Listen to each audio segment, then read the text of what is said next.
Hey guys, today's video has a little bit of a common theme to it, and that theme is sadness, because today we're talking about depression. And first of all, I'm going to explain it to you and explain what you might be going through and the type that it might be medically, and I'm also going to give you 3 tips on how to help it or treat it. So let's get straight into that.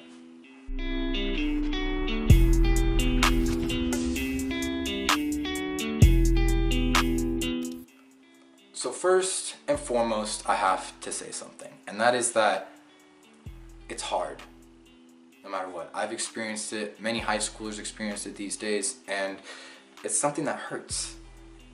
And the number one thing I have to say is, if you are having any suicidal thoughts whatsoever, if you're just thinking about deleting yourself from the world in any way, think about what your life would be like if you weren't here, or what other people's lives would be like if you're not here, because you need to contact help.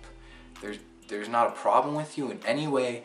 You're just sad. There's something going through you, and you have to get it out of you, and you have to talk to somebody, whether it's somebody that loves you, or it's somebody that cares about you, or if it's just a therapist. You need to let it out, and you need to tell somebody how you feel, because you can't just be holding that in your whole life. It's gonna hurt you, and in the end, it could hurt you in a really, really bad way.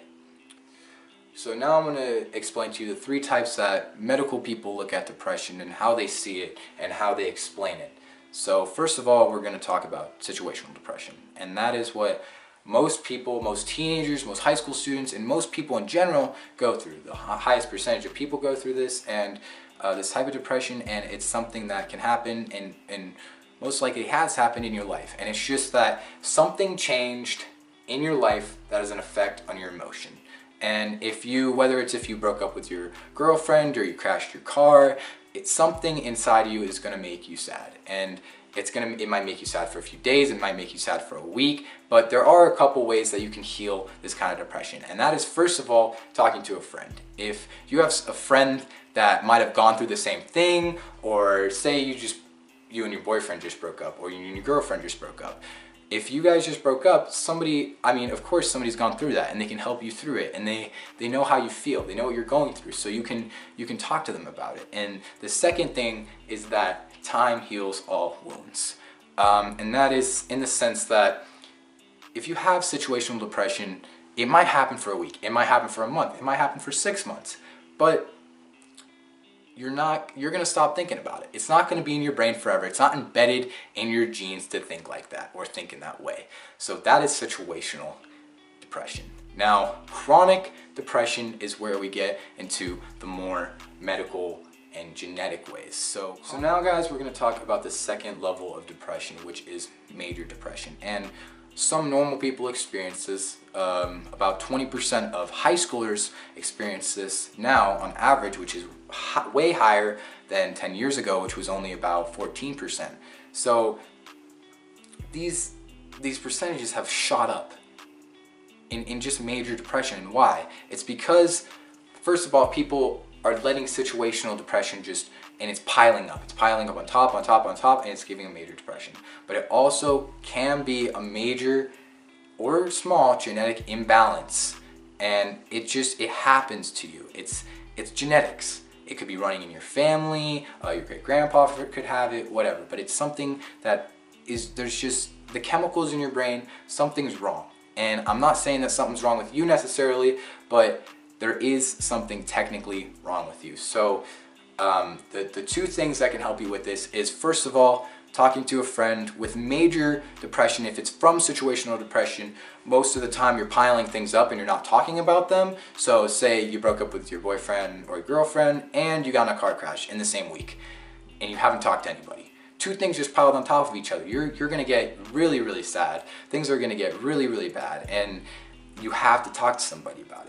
Now, the second thing, if you do think that you are experiencing major depression in the sense that it is something genetically, I do recommend seeing a doctor or just seeing a therapist. If you talk to a therapist, most of the time they'll tell you you do need a doctor or you don't.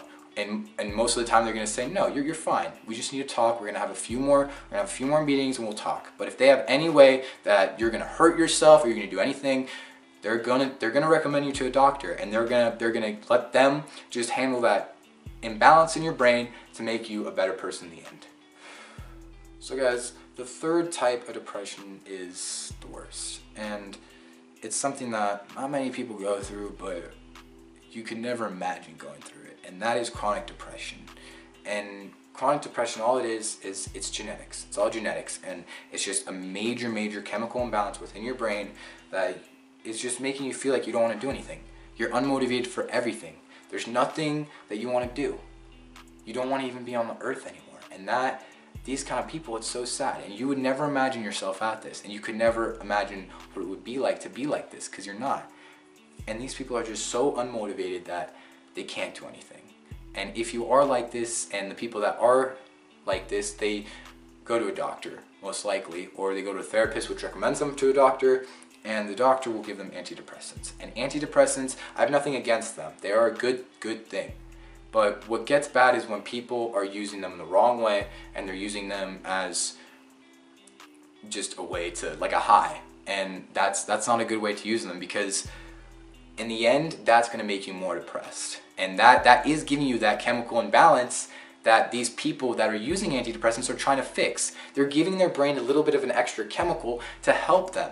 And you giving yourself a little bit extra of that chemical can really harm yourself. So don't be doing that. And that actually brings me to the fourth type, and I lied to you. I know I said there was 3 types, but there is 4, because this one's very important, and that is drug and alcohol treatment and depression. So first of all, with depression, if you're experiencing depression right now, just look back 2 weeks.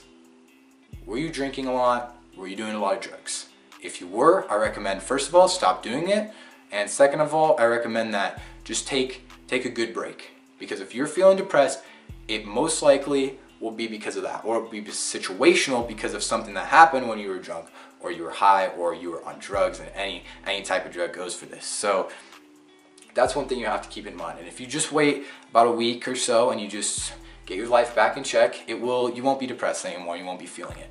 But the bad thing is when people try to treat their depression with drugs and alcohol. And this is something that's very sad, and it happens among a lot of teenagers and people, even in a lot of older people. And it's just, if you get sad and you might binge drink, you get sad, you might smoke a ton of weed, or you get sad and you might take a bunch of antidepressants because you might think it's going to make you happier and feel better. But in the end, it's going to hurt you. It's going to hurt you a lot more. And alcohol is a depressant. It does make you sad in the end. And people do use it to have fun and have a good time. But if your life is in nowhere to be having fun and you're not happy to be more happy, then it's just going to make your life, you're sad, and it's going to make your life even more sad.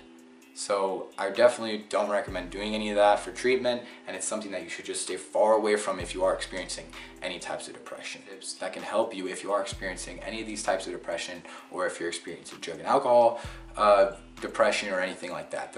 If you are experiencing chronic depression, definitely see a doctor, but these 3 tips will help you feel a little bit better in the end. So first of all, you have to find a good person to talk to.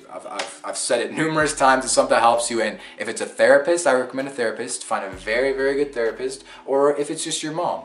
If your mom is good at talking and is good at giving you advice, and you can just talk to her about stuff.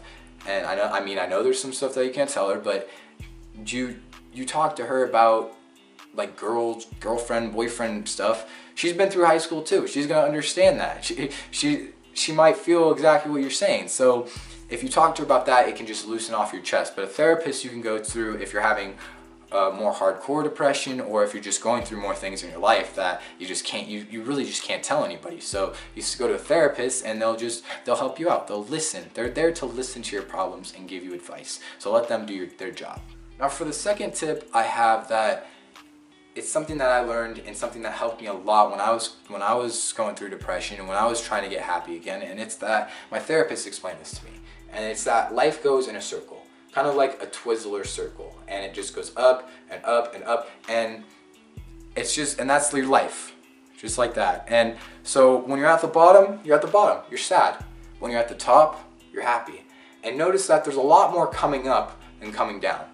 So you're gonna get happier. And in the end, if you're getting sad and you're not looking at the problems and the mistakes, if you made any, or why you're sad in the end, and you don't try to fix that, it's not going to help that circle get up there. You might be on the bottom for a longer time, but it's just in the sense that time heals all wounds. So if you're down here, you're always going to be coming back. If you are thinking about deleting yourself from the world and you think that the world would be a happier place without you, you're wrong. Period. There's not at least one, but at least 5, I'll give it to you. 5 people that care about you and that will stick around and listen. They'll stick around and talk, and that care about you enough that if you died, it's gonna put an impact on their lives. Every death puts an impact on somebody's life.